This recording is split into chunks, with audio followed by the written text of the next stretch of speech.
பூவே உனக்காக உங்களுக்கு எவ்வளோ ஸ்பெஷல் சார்? ரொம்ப ஸ்பெஷல் தான். ஏன்னா எஸ்பெஷலி அந்த லாஸ்ட் ஒன்றில் எனக்கு ரொம்ப பிடிக்கும்.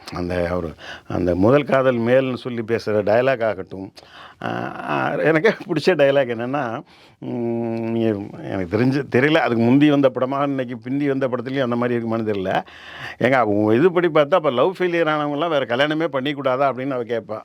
ஃபெயிலியர் ஆகிறதுக்கு காதல் ஒன்றும் பறிச்சல்லைங்க, அது ஒரு ஃபீலிங் அப்படின்னு சொல்லுவார். அந்த சீனே நான் 1 ஹவர் 1.5 ஹவருக்குள்ளே எடுத்து முடிச்சிட்டேன். அந்த சீன் எடுத்ததே சௌத்ரி சாருக்கு தெரியாது. அவருக்கு அந்த கிளைமாக்ஸே பிடிக்கல. அவர் முதல்ல கதை சொல்லும்போது நான் 2யும் சொன்னேன். இது ஹாப்பியாக இருக்குங்க, படம் ஃபுல்லாக லைட்டர் வெயினில் போகுது, எண்டிலையும் லைட்டர் வெயினில் ஹாப்பியாக ஹமாப் கேட்க மாதிரி ஹாப்பியாக ஆடியன்ஸ் வெளியில் வரணுங்க அப்படின்னு சொல்லிட்டாரு. அதனால் ஒரு ஹாப்பி எண்டும் எடுத்தேன். இந்த கிளைமாக்ஸும் எடுத்தேன். இந்த கிளைமாக்ஸ் எடுத்து சௌத்ரி சார்கிட்ட சொல்லவே இல்லை. அவருக்கு தெரியாமல் டப் பண்ணி, அவருக்கு தெரியாமல் ரீரிகார்டிங் பண்ணி, அவருக்கு தெரியாமல் காப்பிலையும் ரெடி பண்ணி சென்சாருக்கும் போய் சென்சார் வாங்கிடுச்சு.